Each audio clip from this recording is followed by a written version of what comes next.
دیکھیں، ایک ہے ایمان کی کمیت اور ایک ہے ایمان کی کیفیت۔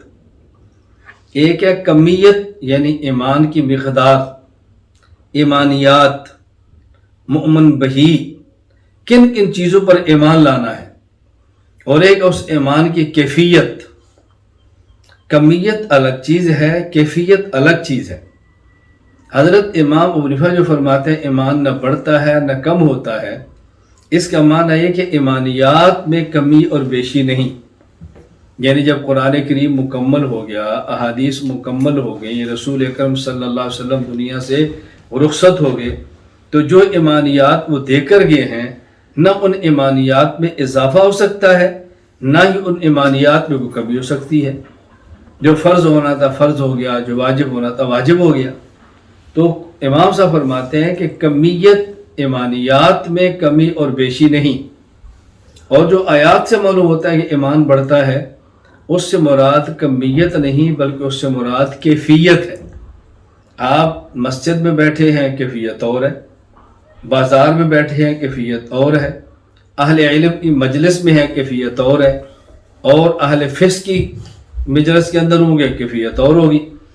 جگہ کے بدلنے سے کیفیت بدلتی ہے، شخصیت کی صحبت بدلنے سے کیفیت بدلتی ہے، ماحول کے بدلنے سے کیفیت بدلتی ہے۔ تو کمیت الگ چیز ہے، کیفیت الگ چیز ہے۔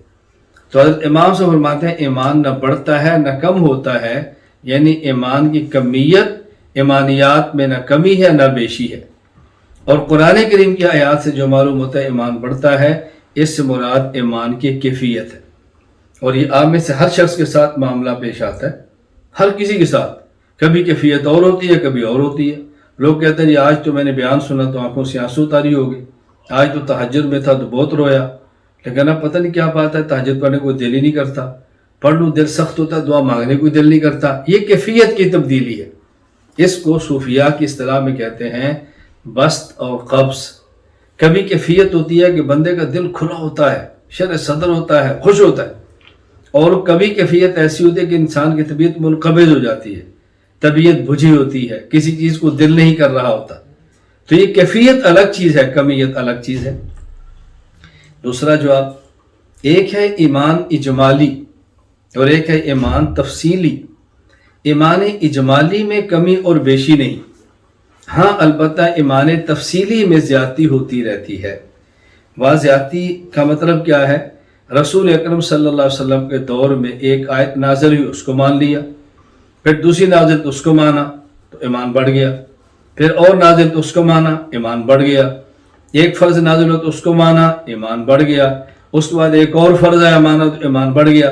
یعنی جو جو ایمانیات آ رہی ہے تو اس کو مانتے جا رہے ہیں، تو ایمانیات میں اضافہ ہوتا ہے۔ یعنی ایمان تفصیلی میں، ایمان اجمالی میں تو کمی اور بیشی نہیں ہے۔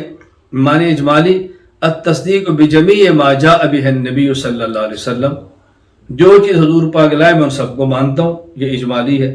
اور تفصیلی جس چیز کا علم ہوتا جائے گا اس پر ایمان لاتے چلے جائیں گے، یہ تفصیلی ایمان ہے۔ ایک شخص نو مسلم ہے، ایک شخص پہلے کافر تھا، کلمہ پڑھا، اسلام میں داخل ہو گیا، نو مسلم ہے، اب اس کو سارے عقائد کا پتہ ہی نہیں ہے، تو اس نے پہلے کہا جی لا الہ الا اللہ محمد رسول اللہ صلی اللہ علیہ وسلم، جو اللہ نے فرمایا برحق، جو نبی پاک نے فرمایا برحق، میں سب کو مانتا ہوں۔ اب اس میں کمی اور اضافہ کیا کریں گے؟ اللہ کو بھی ماننا ہے، رسول کو بھی ماننا ہے، ساری باتوں کے ساتھ ماننا ہے۔ اب اس میں اضافہ کیا ہوگا؟ اس کو سمجھانا ہے، بھئی دیکھو ختم نبوت پر ایمان رکھو، جی مانتا ہوں، صحابہ کرام کو مانو، جی مانتا ہوں، حساب کتاب کو مانو، جی مانتا ہوں۔ اب جو چیز اس کو بتاتے جائیں گے مانتا چلا جائے گا، تو یہ اضافہ ہو رہا ہے، یہ ایمان تفصیلی ہے۔ تو کمی اور بیشی نہیں ہوتی ایمان اجمالی میں، اور بیشی ہوتی ہے ایمان تفصیلی میں۔ علامہ سعد الدین تفتازانی رحمہ اللہ تعالی وفات سن 792 ہجری، شرح العقائد النصفیہ میں تحریر فرماتے ہیں والآیات الدالۃ علی زیادۃ الایمان محمولۃ علی ما ذکرہ ابو حنیفہ رحمہ اللہ تعالی انہم کانوا آمنوا فی الجملہ ثم یاتی فرض بعد فرض وکانوا یؤمنون بکل فرض خاصہ۔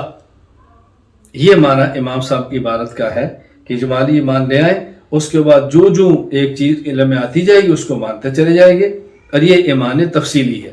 لہٰذا امام صاحب کا کوئی عقیدہ قرآن کریم کے خلاف نہیں ہے۔